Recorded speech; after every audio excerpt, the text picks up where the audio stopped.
فرقہ پرستی کی پریبھاشا کیا ہے انجینئر صاحب؟ انہیں سے پوچھیے جو ہیں. آپ لوگ فرقہ پرست تو آپ بتا رہے ہیں نا، تو کون ہے وہ فرقہ پرست؟ کیا پریبھاشت آپ نے کر رکھا ہے؟ آپ اتنا تو جانتے ہوں گے میرے خیال میں. سر اس کالے قانون کے خلاف پورے ہندوستان میں مظاہرہ ہو رہا ہے، ہر جگہ پوری دنیا میں ہو رہا ہے. یہاں جو فرنٹ پہ جو لوگ نہیں ہیں جن کو ہونا چاہیے، ارشد مدنی، محمود مدنی، ولی رحمانی، جماعت اسلامی، انجینئر سلیم، وہ سوری اصغر امام مہدی، باقی جتنے لوگ ہیں، بخاری، یہ سب کہیں فرنٹ پہ نظر نہیں آ رہے ہیں. یہاں نظر آ رہا ہے کنہیا، جگنیش، چندر شیکھر، عمر خالد، یہ لوگ نظر آ رہے ہیں. تو کیا آپ مان لیں کہ مسلمانوں کو مولویوں کی ضرورت نہیں ہے؟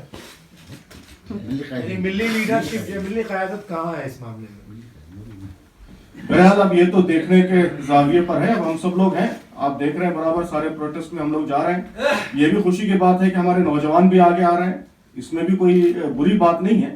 امت کو نوجوانوں کی بھی ضرورت ہے، ملک کو بھی نوجوانوں کی ضرورت ہے، ینگ لیڈرشپ کی ضرورت ہے. تو ہمارے نوجوانوں کا آگے آنا اور ان کا اثرٹ کرنا اور ان کا لیڈرشپ کا رول پلے کرنا یہ بہت اچھی بات ہے، خوشی کی بات ہے. لیکن ایسا مطلب، اس کا مطلب یہ بھی نہیں ہے کہ جو دیگر مسلم لیڈرز ہیں وہ اس کیمپین سے باہر ہیں. وہ لوگ بھی ممکنہ حد تک سپورٹ کر رہے ہیں. اب ہم لوگ بھی دیکھ رہے ہیں جماعت کے جتنے قائدین ہیں وہ اس پروٹیسٹ میں جگہ جگہ موجود ہیں. جی قیادت منتقل ہو رہی ہے، قیادت کمبائنڈ ہے، نوجوان، بڑے، بزرگ، ملت کے پرانے لوگ، نئے لوگ سب مل کے قیادت فراہم کرتے ہیں اور ایسی قیادت ہونی چاہیے. لیڈیز بھی ہیں سر. جی لیڈیز بھی. کیندریہ منتری روی شنکر پرساد جی شاہین باغ تشریف لانے والے ہیں، کیا فرمائیں گے آپ؟ بہرحال یہ تو اچھی بات ہے. یہ تو شاہین باغ کے جو پروٹیسٹرز ہیں وہ بھی ڈیمانڈ کرتے آئے ہیں کہ گورنمنٹ آئے ان سے بات کرے. تو اگر گورنمنٹ آ کر بات کرتی ہے تو یہ خوشی کی بات ہے، اس کو ویلکم کیا جائے گا. تو حکومت کی ذمہ داری ہے، ہم بھی اسی طرف متوجہ کر رہے ہیں کہ اگر ملک کی ایک بڑی آبادی اس کالے قانون پر اپنے احتجاج ظاہر کر رہی ہے، اس کی مخالفت کر رہی ہے، تو حکومت کی ذمہ داری ہے کہ آ کے بات کرے اور ان کی باتیں سنیں، ان کے اعتراضات سنیں اور اپنی بات سنائے، بات کرے، ڈائیلاگ کرے. تو اگر یہ ڈائیلاگ کا پروسیس شروع ہوتا ہے تو یہ خوشی کی بات ہے، اس کو ویلکم کیا جانا چاہیے. سر ظفر اسلام خان صاحب نے کہا ہے کہ اللہ کا شکر ہے کہ مولویوں کے ہاتھ میں یہ سب مہم نہیں چل رہی ہے، نہیں تو وہ سودا کر لیتے، ڈیل کر لیتے. اس تعلق سے کیا کہیں گے آپ؟ بہرحال اگر اس طرح کے ڈیل کرنے والے یا بکنے والے مولوی اگر ہیں تو ان کے ہاتھوں میں تو نہیں جانا چاہیے. ایماندار لوگوں کے ہاتھوں میں، نیک اور صحیح قائدین کے ہاتھوں میں اس طرح کی مہمات کی قیادت رہنی چاہیے. تو مولویوں میں بھی اور ہر طبقے میں ہر طرح کے لوگ موجود ہیں. کسی کو بھی اس طرح برانڈ کرنا بھی صحیح نہیں ہے. نہ سارے مولوی بکے ہوئے ہوتے ہیں اور نہ سارے مولوی ایماندار ہوتے ہیں، اور اسی طرح جدید سارے دانشور ایماندار ہوتے ہیں، نہ سارے بکے ہوئے ہوتے ہیں. جو بکے ہوئے لوگ ہیں ان سے ڈس ایسوسیٹ ہونا چاہیے. مولانا آزاد کے پوتے فیروز بخش صاحب نے کامن سول کوڈ کو لے کر کے کورٹ میں اپلیکیشن فائل کیا ہے اور کہا ہے کہ اس کو امپلیمنٹ کیا جانا چاہیے جلد سے جلد. بہرحال یہ ایسی چیزیں ہیں جس پر کوئی سیریس رسپانس کرنے کی ضرورت نہیں ہے. ان کی کوئی نہ ملت میں کوئی حیثیت ہے، نہ ملک میں کوئی حیثیت ہے. اب حکومت اگر اس طرح کا ایجنڈا سامنے لاتی ہے تو یقیناً اس کی مخالفت ہونی چاہیے. ہمارا ملک یہ ایک جمہوری ملک ہے. تمام تہذیبوں، تمام مذاہب کا احترام کی فلسفی پر ہمارے ملک کا کانسٹیٹیوشن مبنی ہے.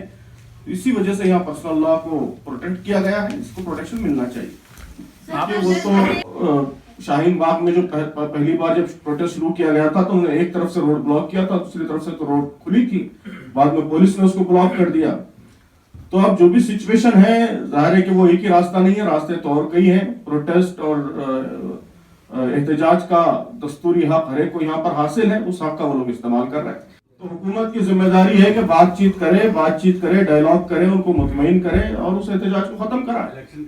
احتجاج تو بات چیت سے، ڈائیلاگ سے ختم ہوتا ہے. آپ اپنی جگہ بیٹھے رہیں گے اور ایکسپیکٹ کریں گے کہ لوگ احتجاج نہ کریں، پروٹیسٹ نہ کریں، تو یہ کیسے ہو سکتا ہے؟ حکومت کی بھی کوئی رسپانسبلٹی ہے، گورنمنٹ کو بھی اپنی ذمہ داری ادا کرنا چاہیے آگے بڑھ کر. امیر صاحب، ایک خاص بات دیکھی جا رہی ہے پچھلے ایک ہفتے سے، جو دلی کی کیمپیننگ چل رہی ہے الیکشن کی، اس میں بی جے پی کے لیڈران، جیسا کہ سلیم صاحب نے فرمایا کہ بہت فرقہ واریت کی طرف جا رہی ہے، اور ہمارے جو وزیر داخلہ ہیں انہوں نے یہاں تک کہہ دیا کہ ملک کو یا دلی کو یہ فیصلہ کرنا ہے کہ لوگ شاہین باغ کے ساتھ ہیں یا دیش کے ساتھ ہیں. لیکن خاص طور سے یہ دیکھا جا رہا ہے کہ شاہین باغ کی طرف سے اس کا جواب نہیں دیا جا پا رہا ہے. اس کے لیے کچھ کہیں گے؟ بہرحال اس کی مذمت تو ہم کر چکے ہیں. جو ڈویزو لینگویج اور انتہائی اشتعال انگیز زہریلی لینگویج معمولی لوگ نہیں بلکہ حکومت کے ذمہ دار وزراء منسٹرز استعمال کر رہے ہیں، تو یہ ایک ایسی سچویشن ہے جو بہت ہی ڈینجرس سچویشن ہے، پورے ملک کے لیے خطرے کی گھنٹی ہے، اور یہ ملک کے دستور اور سالمیت کے لیے خطرہ ہے. جو لوگ اس طرح کی زبان استعمال کر رہے ہیں وہ سب سے بڑے اینٹی نیشنل ہیں، سب سے بڑے ملک دشمن ہیں. تو پورے ملک کے عوام کو ان کی اس ملک دشمنی کا نوٹس لینا چاہیے، حکومت کو بھی نوٹس لینا چاہیے. تو ظاہر ہے کہ شاہین باغ کے لوگ کیا کہیں گے، وہ تو ایک اپنے ایجنڈے پر کام کر رہے ہیں، وہ سی اے این آر سی اور این پی آر کے خلاف احتجاج کر رہے ہیں، لیکن یہ باقی ملک کے عوام کی ذمہ داری ہے، سنجیدہ لوگوں کی ذمہ داری ہے کہ وہ اس طرح کے ڈیویسو بیانات کا نوٹس لیں، الیکشنز میں بھی ان کو سبق سکھائیں اور ایسا ماحول بنائیں کہ اس طرح کے ڈیویسو اور پرووکیٹو بیانات یہ ہمارے ملک میں عام نہ ہونے پائیں. آپ سرکار سے انصاف کی امید کر رہے ہیں، پردھان منتری کہہ رہے ہیں سی اے پر بیک فٹ پر جانے کی ضرورت نہیں، ہم فرنٹ فٹ پہ کھیلیں گے، ہم نے کوئی غلط کام نہیں کیا ہے، مسلمانوں کو مطمئن ہونا چاہیے. وہ مطمئن کیوں نہیں ہو رہے ہیں آپ لوگ؟ بہرحال اگر اس طرح کہہ دینے سے لوگ مطمئن ہو جائیں تو یہ تو بہت آسان کام ہے دنیا کی ساری ظالم حکومتوں کے لیے. تو وہ جو پروٹیسٹ کر رہے ہیں ان کے پاس دلائل ہیں اور ان کے پاس تفصیلات ہیں، ان کا ایک مکمل ڈسکورس ہے، وہ بتا رہے ہیں تفصیل سے کہ یہ قانون کیوں ڈیویسو ہے، کیوں ملک کے کانسٹیٹیوشن کے خلاف ہے، ملک کی ڈیموکریٹک ویلیوز کے خلاف ہے. مذہب کی بنیاد پر تفریق کرنا اور مذہب کی بنیاد پر شہریت دینا یہ ملک کے دستور کے خلاف، یہ سب باتیں آ رہی ہیں. تو ان باتوں کا آپ کو جواب دینا ہوگا. صرف یہ کہتے ہیں کہ مطمئن ہو جائیے، آپ تو تھوڑی مطمئن ہوں گے.